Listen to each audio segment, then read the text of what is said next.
अरे भाग्यवान, मेरे जूते कहाँ रखे हैं? मुझे बाहर जाने में देर हो रही है। तभी मालती कमरे में आती है। ये रहे आपकी जूते। मैं इन्हें साफ करने के लिए ले गई थी। अरे वाह, तुम कितनी समझदार हो।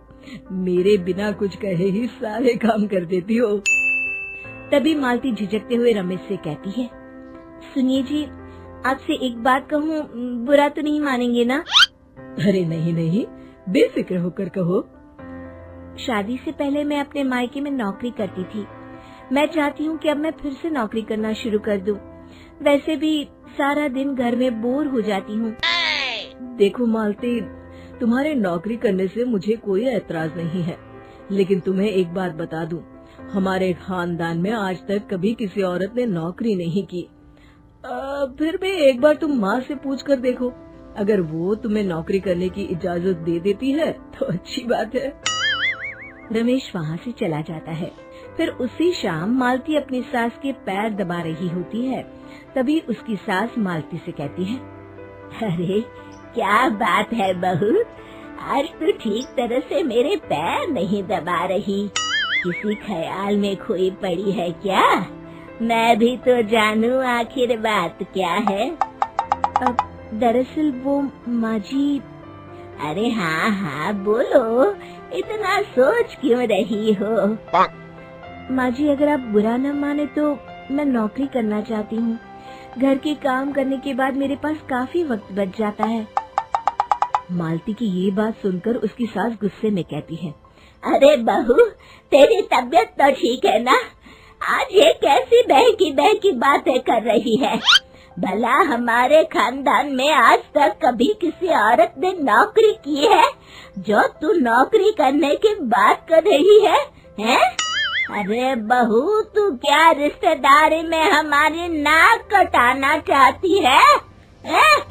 जितना जल्दी हो सके अपने दिमाग से नौकरी का भूत उतार दे, और अब जा, जल्दी से रसोई में जा, खाना बनाने का वक्त हो रहा है। मालती मन मार कर खाना पकाने के लिए रसोई घर में चली जाती है। अगले दिन, नमस्ते माँ जी, कैसी हैं आप? अरे आओ आओ दिवाकर बेटा, बैठो, मैं तुम्हारे लिए चाय मंगाती हूँ। बहू, जरा एक कप चाय तो लेती आना। फिर दिवाकर एक फाइल खोलकर मालती की सास के सामने रख देता है। ये देखिए माँ जी, ये है पिछले महीने का हिसाब और ये रहे मुनाफे के रुपए। एक बार हिसाब देख लीजिए और इन कागजों पर अपने दस्तखत कर दीजिए। अरे दिवाकर बेटा, मैंने भला आज तक कभी तेरा हिसाब देखा है जो अब देखूंगी? ला बता, कहाँ दस्तखत करूं?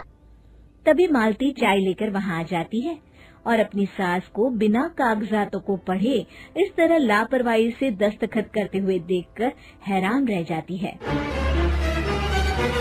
अच्छा माँ जी, अब मैं चलता हूँ, फैक्ट्री में बहुत काम है। फिर दिवाकर वहाँ से चला जाता है। कुछ दिनों बाद मालती बाजार में कुछ सामान खरीद रही होती है। तभी एक बूढ़ा आदमी उसे आवाज देता है, अरे मालती बेटी, कैसी हो? मुझे पहचाना? मैं तुम्हारी कंपनी में मुनीम का काम करता हूँ। हाँ चाचा जी, मैं आपको बिल्कुल पहचानती हूँ। कहिए, कैसे हैं आप? मैं तो ठीक हूँ। कंपनी में कुछ भी ठीक नहीं चल रहा, यहाँ तक कि हमें ठीक वक्त पर तनख्वाह भी नहीं मिलती। ये आप क्या कह रहे हैं? अब क्या बताऊँ, आप लोग तो कभी हिसाब किताब देखने दफ्तर आते नहीं।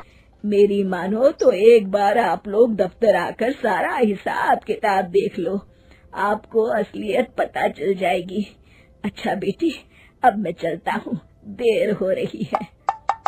फिर वो बूढ़ा वहाँ से चला जाता है। वहीं दूसरी तरफ मालती घर पहुंचकर अपनी सास को सारी बात बताती है।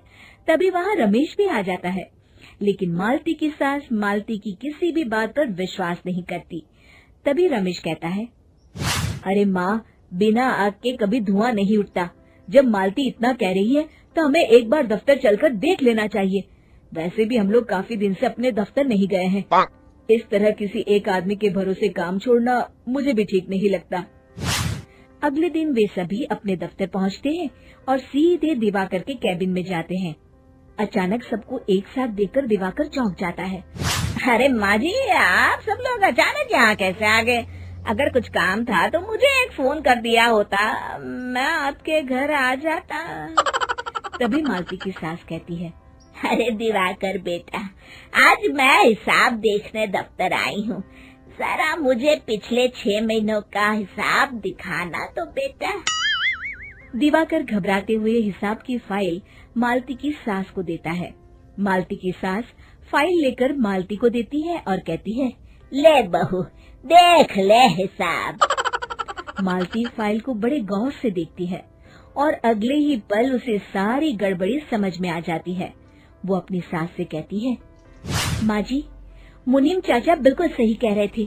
हमारी कंपनी में पिछले 6 महीनों में जितना मुनाफा हुआ है, हमें उसका आधा पैसा भी नहीं मिला। यूँ समझ लीजिए कि 1 रुपये में सिर्फ चवन्नी ही हमारे हाथों में आई है। मालती की बातें सुनकर मालती की सास गुस्से से दिवाकर को पूछती है, क्यों दिवाकर, मेरी बहू जो कह रही है वो सच है? दिवाकर समझ जाता है आज उसका भांडा फूट चुका है। वो गिड़गिड़ाते हुए कहता है, मुझे माफ कर दीजिए माँ जी, मैं पैसों के लालच में अंधा हो गया था। अरे वाह दिवाकर, तू तो एक नंबर का चोर निकला। इतने दिनों से मैं तुझ पर आंख बंद करके भरोसा करती रही और तू मुझे ही चुना लगाता रहा। अभी के अभी निकल यहाँ से और दोबारा अपनी शक्ल मत दिखाना। दिवाकर वहाँ से भाग जाता है। मालती की सास मालती को शाबाशी देते हुए कहती है, बहू, आज मैं समझ गई कि पढ़ाई लिखाई हमारी जिंदगी में कितनी जरूरी है। मैं बहुत किस्मत वाली हूँ जो मुझे तुझ जैसी बहू मिली है। शिक्षा, पढ़ाई लिखाई का इस्तेमाल सही जगह करके हम दुनिया में बहुत कुछ बदल सकते हैं।